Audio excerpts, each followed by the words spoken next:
Assalamualaikum warahmatullahi wabarakatuh. Jumpa kembali bersama Pak di TV Malang Official, media informasi dan motivasi. Saudaraku, mudah-mudahan kita semua senantiasa sehat walafiat, tidak kurang suatu apapun.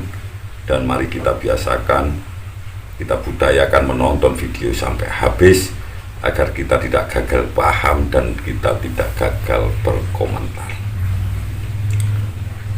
Ya saudaraku, akhir-akhir ini memang lagi marak ya di konten-konten YouTube, di channel-channel YouTube tentang pengobatan-pengobatan alternatif, tentang pengobatan-pengobatan menggunakan spiritual, ya supranatural dan segala macam ya, termasuk menggunakan benda-benda pusaka dan sebagainya. Nah saudaraku, dalam hal ini kita harus benar-benar cermat, selektif, dan selalu mencari informasi tentang pengobatan-pengobatan yang ada. Nah, karena apa?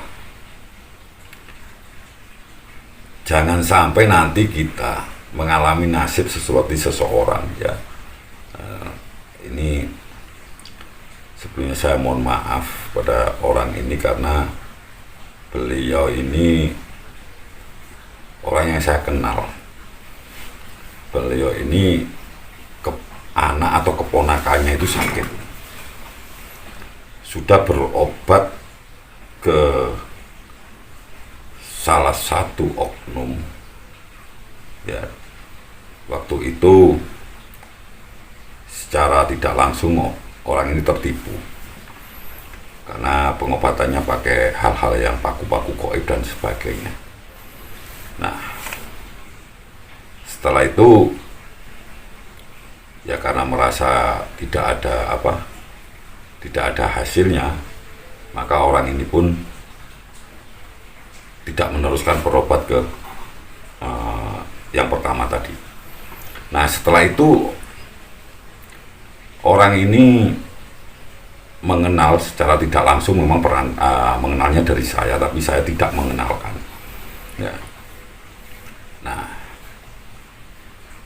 dari sini saya sudah wanti-wanti ketika orang ini memutuskan berobat ke salah satu orang yang membuka praktek pengobatan.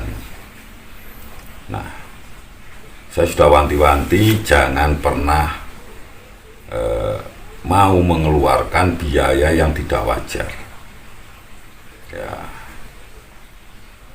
saya juga sudah yakin bahwa orang ini pasti nanti akan mengikuti apa yang saya sarankan karena sudah pernah tertipu di awal di tempat yang lain.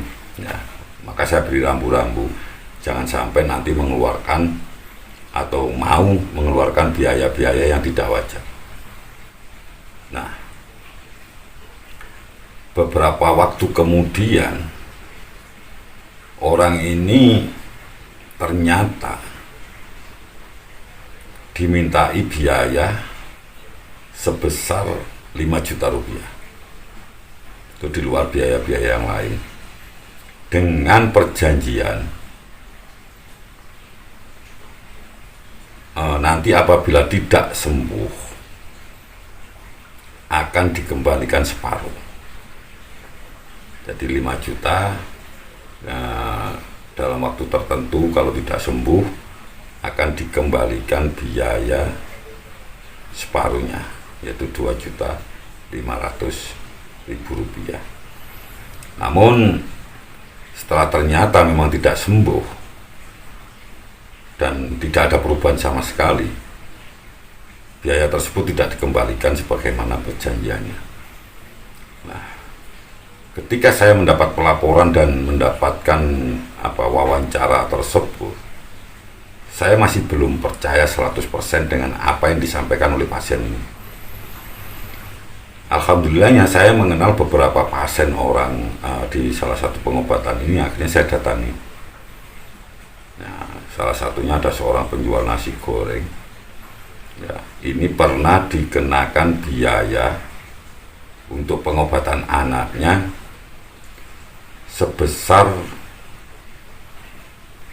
100 sekitar 150 juta.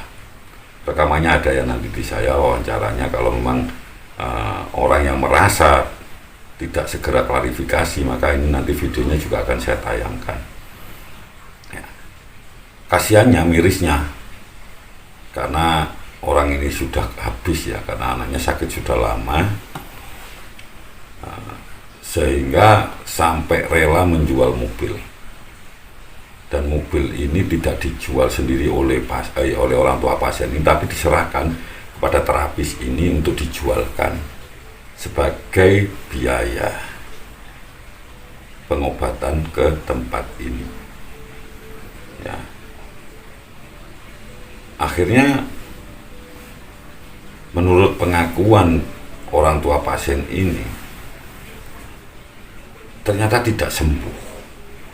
Sama dengan pasien yang satu tadi, bahwasanya kalau tidak sembuh nanti akan dikembalikan separuh, tapi juga tidak dikembalikan. Ini sudah hampir 1 tahun yang lalu. Nah, saya berhasil mewawancarai beliau. Nah, dari 2 keterangan tersebut saya masih ragu, masa sih orang bisa melakukan hal seperti itu. Akhirnya saya ketemu lagi dengan mantan pasien. Ini adalah bukan mantan pasien, saya bilang ini mantan muridnya, murid beliau ya, atau mantan orang yang pernah belajar ke beliau. Bukan berarti belajar tentang ilmu agama ternyata. Nah, kebetulan pasien yang saya temui, orang yang saya temui ini adalah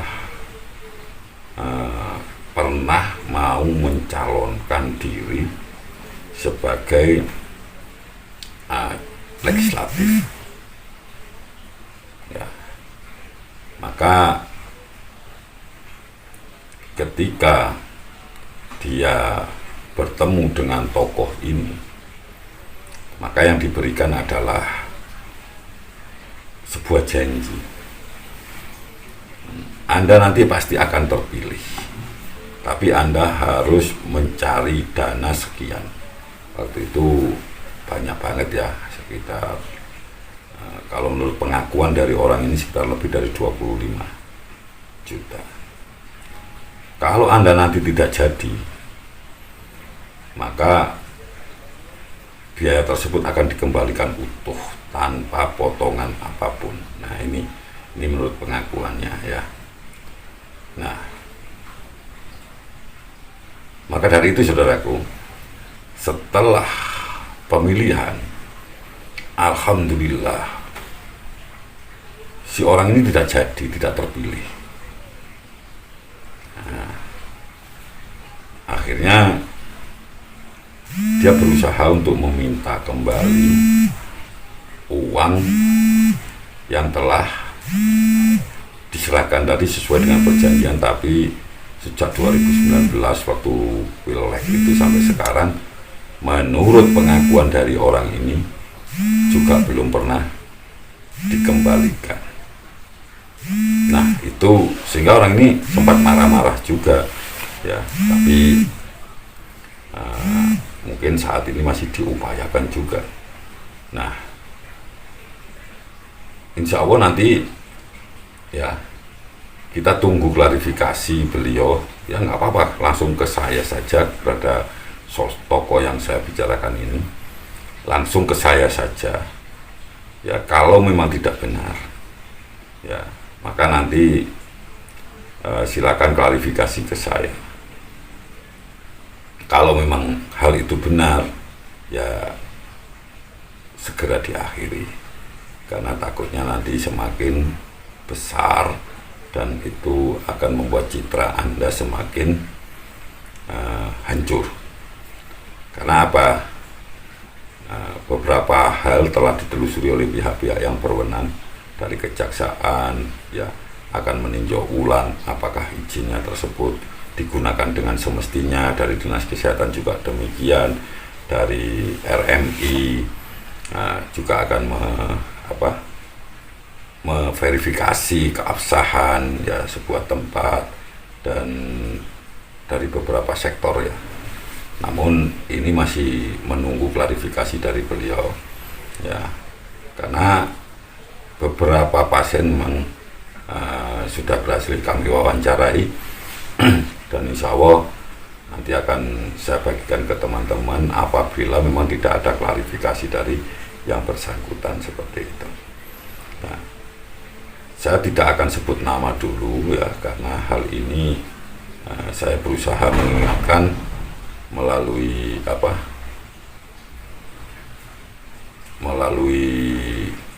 WA juga belum ada balasan seperti itu. Baiklah saudaraku, itu yang bisa saya sampaikan. Ada kurang lebihnya mohon maaf. Wabillahi taufiq wal hidayah. Assalamualaikum warahmatullahi wabarakatuh.